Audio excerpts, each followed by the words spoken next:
بسم الله الرحمن الرحيم.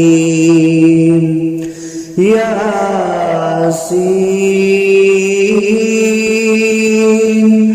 والقرآن الحكيم إنك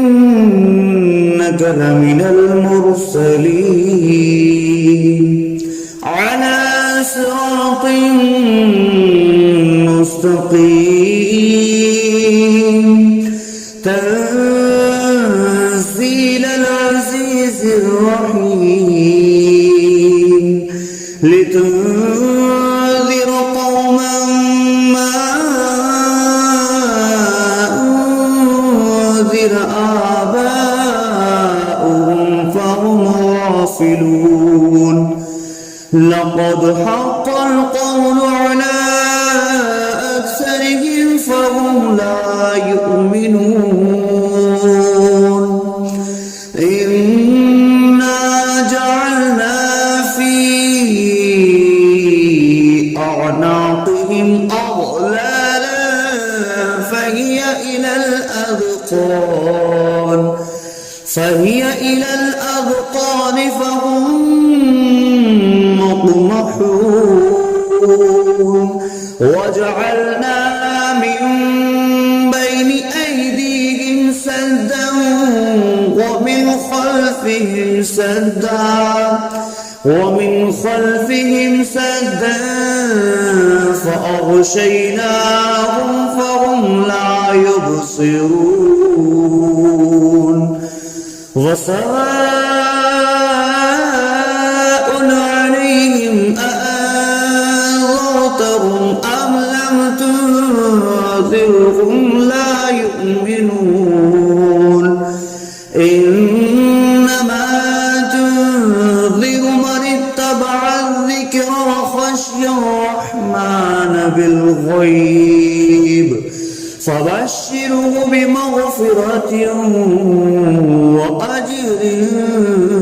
كريم.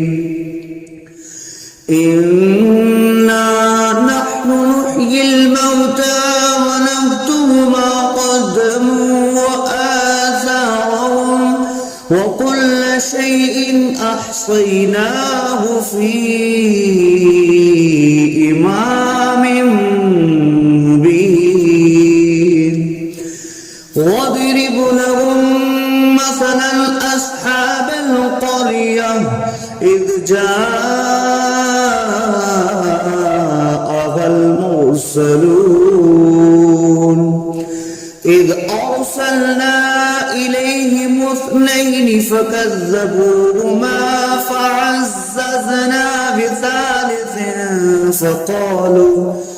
فقالوا إنا إليكم مرسلون. قالوا ما أنتم إلا بشر مثلنا وما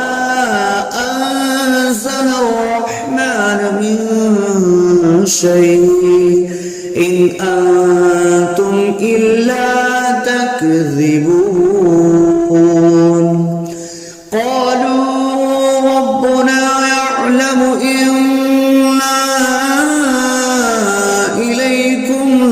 لمرسلون وما علينا إلا البلاغ المبين. قالوا إنا تطيرنا بكم لئن لم تنتهوا لنرجمنكم وليمسنكم منا عذاب أليم. قالوا طائركم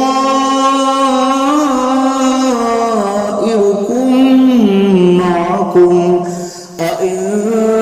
ذكرتم بل أنتم قوم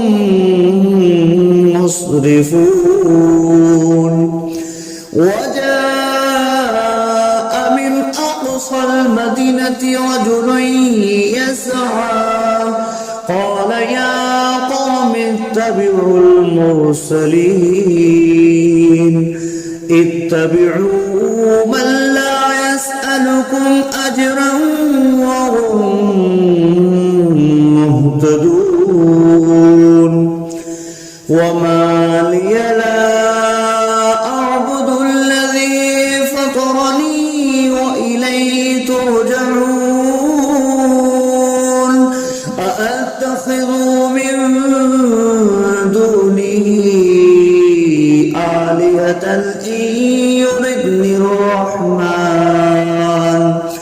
إن يردني الرحمن بضر لا تغن عني شفاعتهم شيئا ولا ينقذون إني إذا لفي ضلال مبين إني آمنت بربكم فاسمعون قيل ادخل الجنة قال يا ليت قومي يعلمون بما غفر لي ربي وجعلني من المكرمين وما أنزلنا على قومه من بعده من جند من السماء وما كنا منزلين إن كانت إلا صيحة واحدة فإذا هم خامدون يا حسرة على العباد ما يأتيهم من رسول إلا كانوا به يستهزئون ألم يروا كم أهلكنا قبلهم من القرون أنهم إليهم لا يرجعون وإن كل لما جميع لدينا محضرون وآية لهم الأرض الميتة أحييناها وأخرجنا منها حبا فمنه يأكلون وجعلنا فيها جنات من نخيل وأعناب وفجرنا فيها من العيون ليأكلوا من ثمره وما عملته أيديهم أفلا يشكرون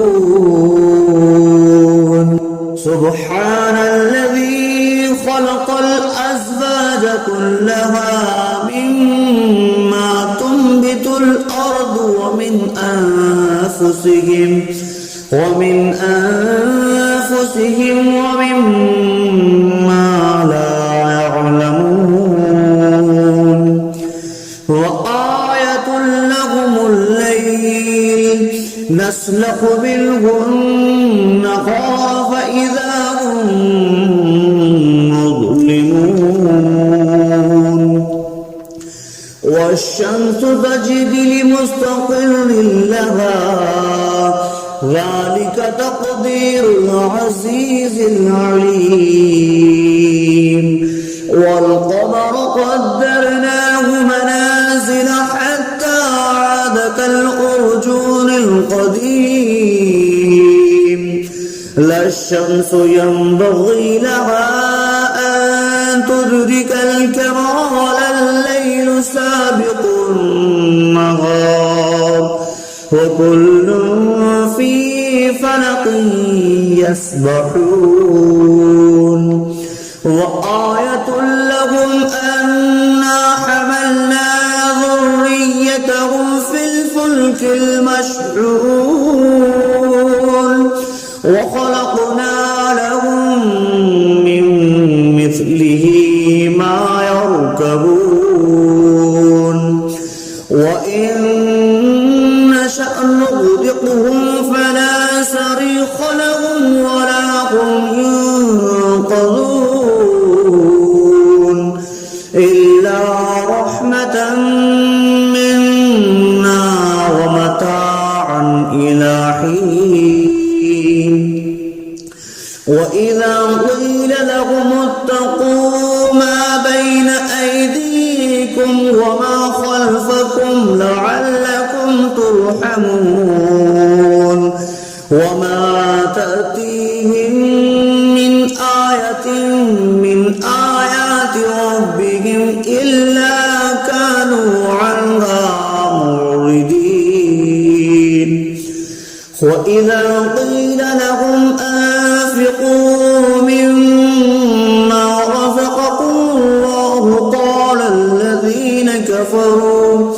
قال الذين كفروا للذين آمنوا أنطعم من لو يشاء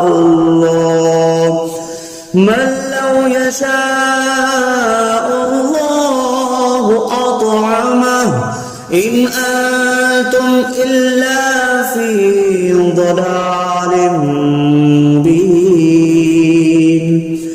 ويقولون متى هذا البعد إن كنتم صادقين ما ينظرون إلا صيحة واحدة تأخذهم وهم يخصمون فلا يستطيعون توصية ولا إلى أهلهم يرجعون ونفخ في الصور فإذا هم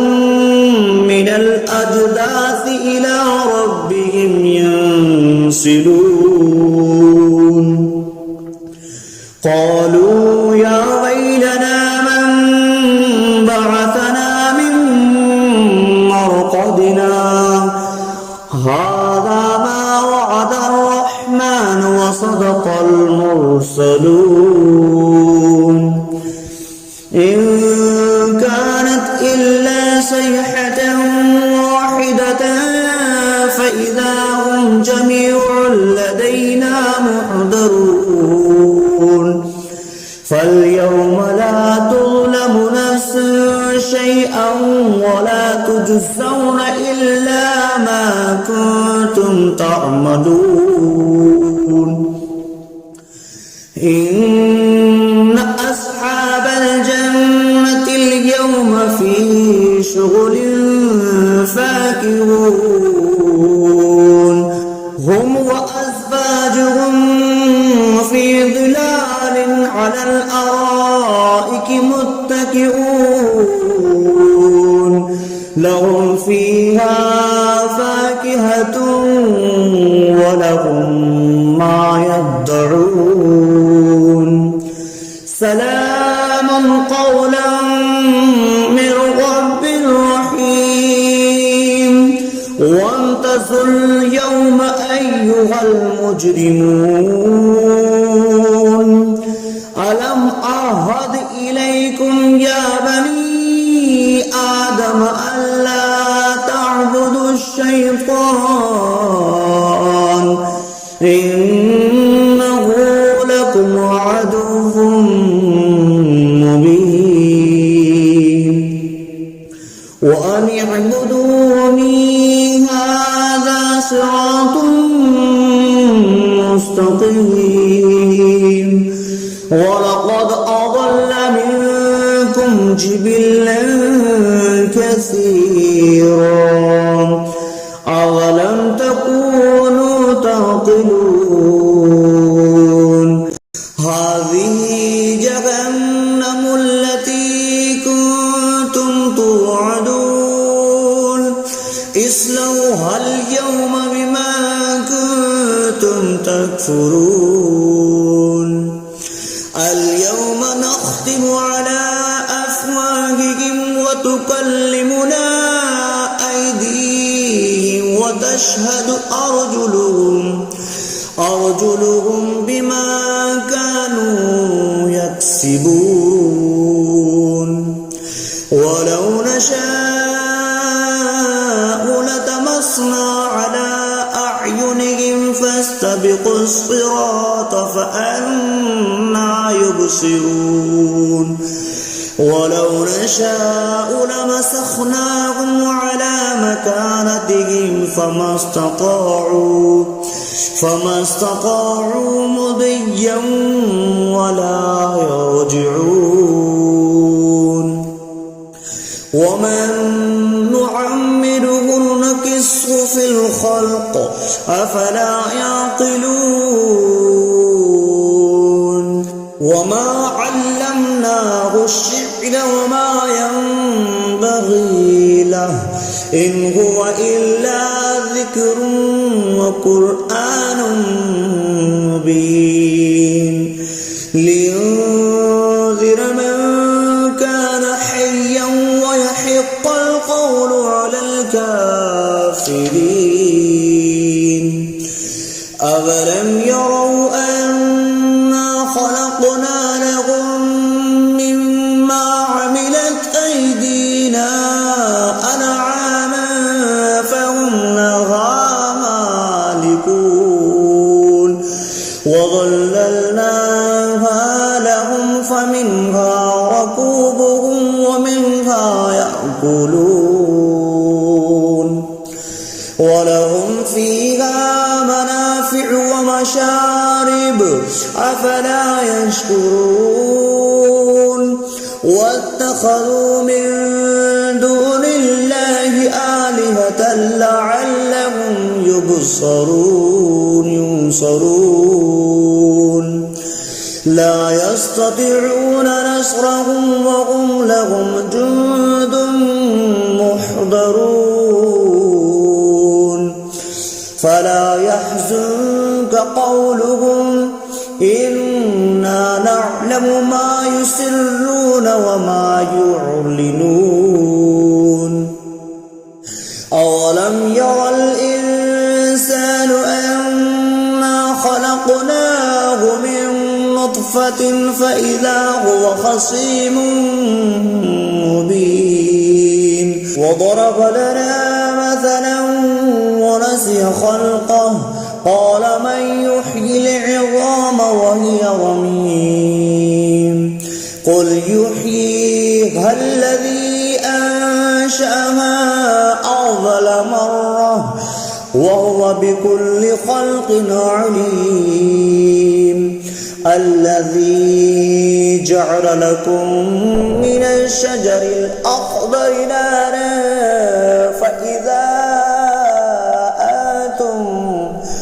فإذا أنتم منه توقدون أوليس الذي خلق السماوات والأرض بقادر على أن يخلق مثلهم بلى وهو الخلاق العليم إنما أمره إذا أراد شيئا أن يقول له كن فيكون فسبحان الذي بيده ملكوت كل شيء وإليه ترجعون بسم الله الرحمن الرحيم الرحمن علم القرآن خلق الإنسان علمه البيان الشمس والقمر بحسبان والنجم والشجر يسجدان والسماء رفعها ووضع الميزان ألا تطغوا في الميزان وأقيموا الوزن بالقسط ولا تخسروا الميزان والأرض وضعها للأنام فيها فاكهة والنخل ذات الأكمام والحب ذو العصف والريحان فبأي آلاء ربكما تكذبان خلق الإنسان من صلصال كالفخار وخلق الجان من مارج من نار فبأي آلاء ربكما تكذبان رب المشرقين ورب المغربين فبأي آلاء ربكما تكذبان مرج البحرين يلتقيان بينهما برزخ لا يبغيان فبأي آلاء ربكما تكذبان يخرج منهما اللؤلؤ والمرجان فبأي آلاء ربكما تكذبان وله الجوار المنشآت في البحر كالأعلام فبأي آلاء ربكما تكذبان كل من عليها فان ويبقى وجه ربك ذو الجلال والإكرام فبأي آلاء ربكما تكذبان يسأله من في السماوات والأرض كل يوم هو في شأن فبأي آلاء ربكما تكذبان سنفرغ لكم أيها الثقلان فبأي آلاء ربكما تكذبان يا معشر الجن والإنس إن استطعتم أن تنفذوا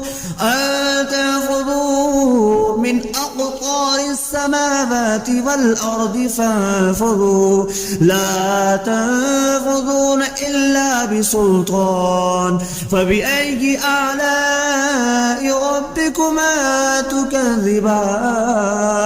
يرسل عليكما شواظ من نار ونحاس فلا تنتصران فبأي آلاء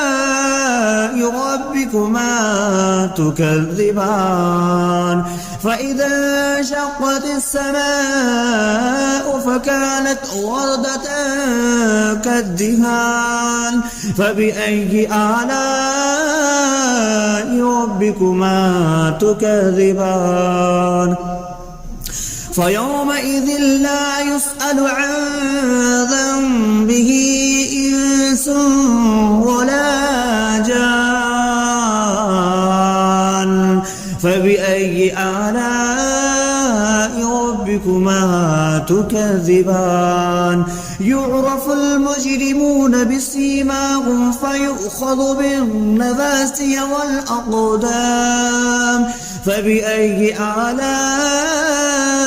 ربكما تكذبان هذه جهنم التي يكذب بها المجرمون يطوفون بينها وبين حميم آن فبأي آلاء ربكما تكذبان ولمن خاف مقام ربه جنتان فبأي آلاء ربكما تكذبان ذواتا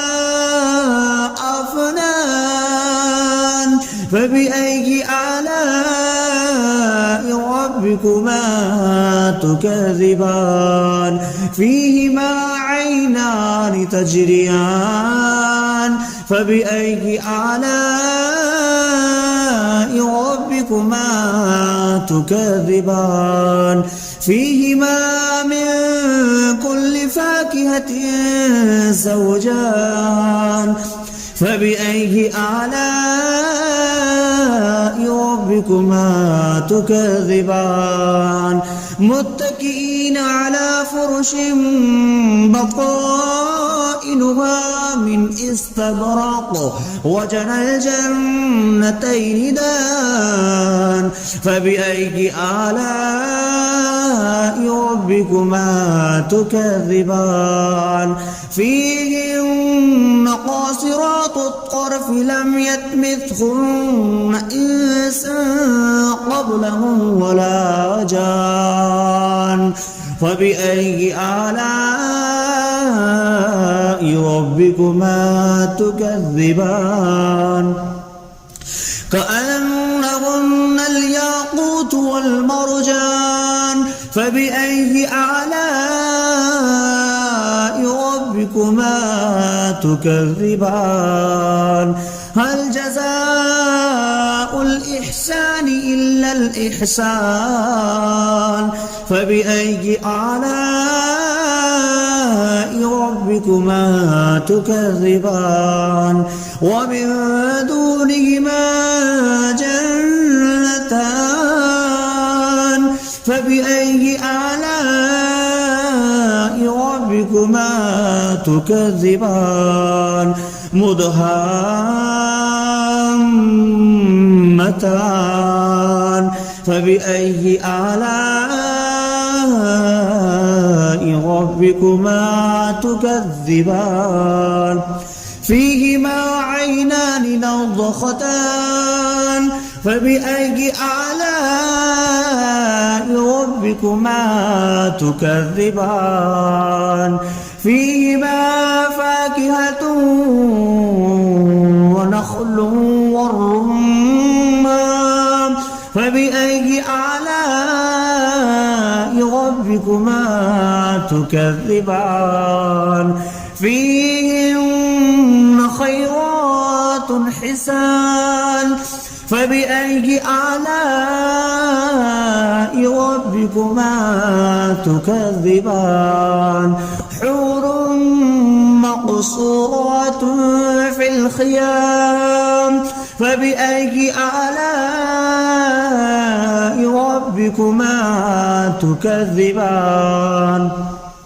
لم يطمثهن إنس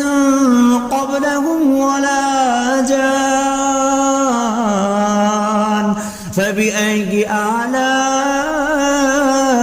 ربكما تكذبان متكئين على رفرف خضر وعبقري حسان فبأي آلاء